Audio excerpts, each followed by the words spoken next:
টাকা কোনো বিষয় না। তোমার স্বামীর চাকরি থাকবো, তোমার স্বামীরে পাঠায় দিও। ও রেস্ট নিব, বইসা থাকবো, ওর যতটুকু ইচ্ছা করবো, কাজ না করুক কোনো সমস্যা নাই। তোমার স্বামীর আমি বেতন দিব। মাঝে মধ্যে তুমি একটু আমার কাছে আসবা।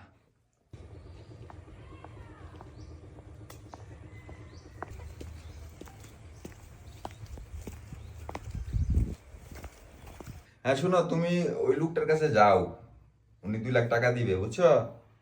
হ্যাঁ হ্যাঁ হ্যাঁ, কিছুক্ষণের ভিতরে চলে যাও, ওনার সাথে আমার কথা হয়েছে। তুমি গিয়ে টাকাটা নিয়ে আসো। আচ্ছা ঠিক আছে, মিস করো না কিন্তু। সাহেব আসবো?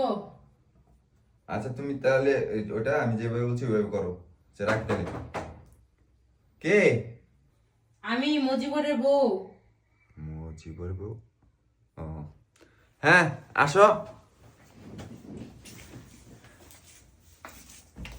আসসালামু আলাইকুম স্যার। ওয়ালাইকুম সালাম। তা তুমি হঠাৎ করে আমার বাসায়? আসছিলাম একটু কথা বলার জন্য। আচ্ছা ঠিক আছে, বসো। কি বলবা বলো। এখানে বমু? আচ্ছা বসো, সমস্যা নাই। তুমি আসছো আমার বাসায়, কখনো আসো না। তা কি কোনো কিছু বলবা? হ, বলার জন্যই তো আসলাম। আসলে তুমি যে কি বলবা সেটা আমি জানি। ওই তোমার স্বামীরে কাজে থেকে বাইর করে দিছে, এই তো। আসলে তুমি বুঝো যে একটা লোক যদি সারা মাস আমার বাসায় কাজ করে, ও ঘন্টার পর ঘন্টা বসেই কাটায়, কোনো কাজ কাম করে না, বলে নাকি খালি শরীর অসুস্থ। আচ্ছা তুমি বলো, আমি তো মাস শেষে টাকা দিই, টাকা পয়সা দিয়ে যদি আমি লোক যদি রাখি, সে যদি কাজ না করে, তাহলে আমি তাতে কি করবো? এই জন্য আমি ওরা বাইক করে দিছি, বলছি তোর কাজ করতে হবে না, তুই বাসায় যা। আসলে সাহেব, আমার স্বামীর অনেক বড় একটা রোগ আছে। এই রোগটা ও জানে না। আসলে ডাক্তারে যখন রিপোর্ট দেয় তখন আমার কাছে বলছিল, আমি ডাক্তারে না করছিলাম যে এই কথাটা যেন আমার স্বামী না জানে, তাহলে ও অনেক কষ্ট পাবে, ভাইঙ্গা পড়বে। কিন্তু আপনি যখন ওরে বাসা থেকে বের করে দিলেন, ও অনেক দুঃখ প্রকাশ করলো। শুনো, এখন অসুখ বিসুখ এটা আল্লাহর দান, হইতেই পারে। আজকে আমারও হইতে পারে, কিন্তু বিষয় হচ্ছে আমি তো টাকা দিয়ে কাজ করাই। সে যদি কাজ না করে তাহলে তো আমার রাখার কোনো প্রশ্নই ওঠে না। যাই হোক, ও 2-3 দিন কাজ করছে এই মাসে, কিছু টাকা পাইবো, ওই টাকাটা আমি তোমার দিয়ে দিই। আসলে স্যার, 2-3 দিনের টাকা তো দিবেনি। আমার স্বামীর এখন যে পরিস্থিতি, ও ভারী কোনো কাজ করতে পারবো না, ও বেশি দৌড়াদৌড়ি করতে পারবো না। আপনার বাসার কাজটাই ওর জন্য ঠিক ছিল। এখন যদি আপনি ওরে বাইর করে দেন, ও কই কাজ পাইব? কি করবো? আমগো সংসারটা চলবো কেমনে? আপনার বাড়ির বেতন পাই তো আমগো দুইটা মানুষের সংসার ডাল ভাত খায়াও ভালো কাটে। এখন তুমি কি কইতে চাও আমার খোলামেলা করে একটু কও তো। কইতে চাই কি সাহেব, আমার স্বামীটা একটু অসুস্থ, ওষুধ পানি খাইলেই সুস্থ হয়ে যাইব। আপনি ওরে চাকরি থেকে বাইর করে দিয়েন না। শোনো, শুধু শুধু আর যদি আমি বেতন দেই, আমার এই টাকাটা তো জলে যাইব। কাজ ছাড়া কেউ কারো টাকা দেয়? দেয় না। যাই হোক, তুমি যেহেতু আমার বাড়ি অব্দি পর্যন্ত আইছো, তাইলে তো মনে করো যে একটা ব্যবস্থা করাই লাগে। কিন্তু বিষয়টা হইছে, কাজ ছাড়া তো আমি কারো টাকা দিই না। সাহেব, যখন উনি সুস্থ হইব তখন না হয় একটু বেশি করব। এখন অসুস্থ, আপনার আরো লোকজন আছে, ওরা একটু বেশি করলো, আমার স্বামী একটু কম করলো। আর আমি যদি পারতাম, আমিও আমার স্বামীর লগে কাম করে দিতাম আপনাকে বাড়ির। কিন্তু আমি তো আর ওগুলো মাটি কাটা কাম, গাছ, এগুলা কাজ তো আমি করতে পারুম না। ঠিক আছে, তুমি মাটি কাটার কাম করতে পারবা না, খামারে কাজ করতে পারবা না, কিন্তু বেডে তো কাজ করতে পারবা। মানে বেটে? আরে বুঝো নাই, বেড মানে কি? আরে বেড মানে হইতেছে এই যে নরম তুলতুলে বিছানা। মনে করো তোমার স্বামী খেতে খামারে কাজ করে, আর তুমি যদি বেডে কাজ করো, তাহলে মনে করো তোমার স্বামীর চাকরিও থাকবো, তোমার চাকরিও একটা হয়ে গেল।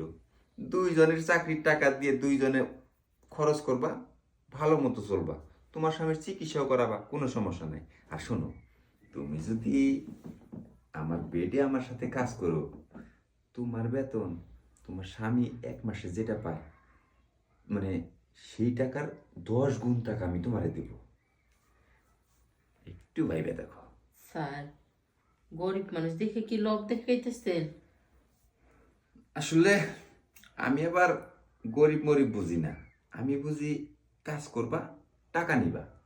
এখন তোমার স্বামীর যদি কাজের প্রয়োজন থাকে, টাকার দরকার থাকে, তাইলে তুমি আমার প্রস্তাবে রাজি হইতে পারো। আর যদি তা না থাকে, দরজা খোলা আছে, চলে যেতে পারো। এখন ভেবে দেখো কি করবা। শোনো, গরিব মানুষের দুঃখের শেষ নাই, কিন্তু টাকার অভাব। এই টাকার অভাব দূর করতে গেলে কিছু না কিছু ত্যাগ স্বীকার করতেই হয়, বুঝছো?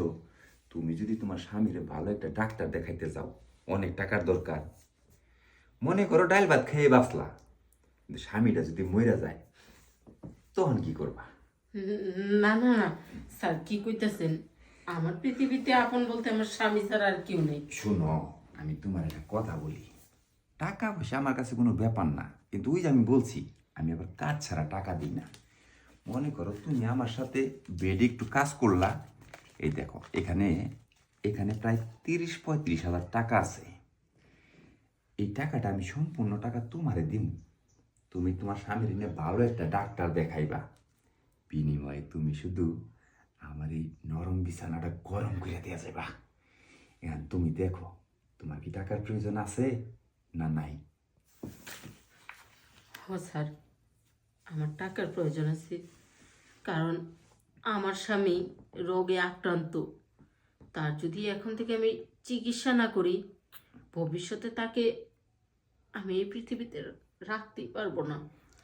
জানতাম টাকার প্রয়োজন আর কার না হয়, সবারই টাকার প্রয়োজন আছে। যাই হোক, টাকাটা যেহেতু নিয়ে নিছো, তাহলে আইসা পড়ো, আমার বিছানায় এসে পড়ো। আসো আসো, আমার আর সহ্য হইতেছে না।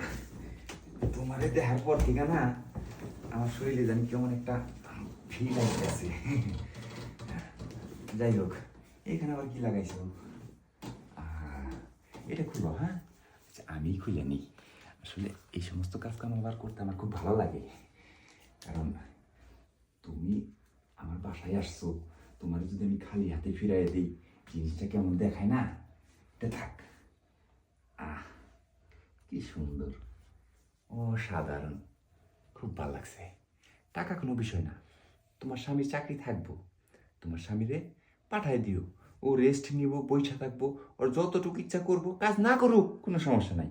তোমার স্বামীর আমি বেতন দিব। মাঝে মধ্যে তুমি একটু আমার কাছে আসবা, ঠিক আছে?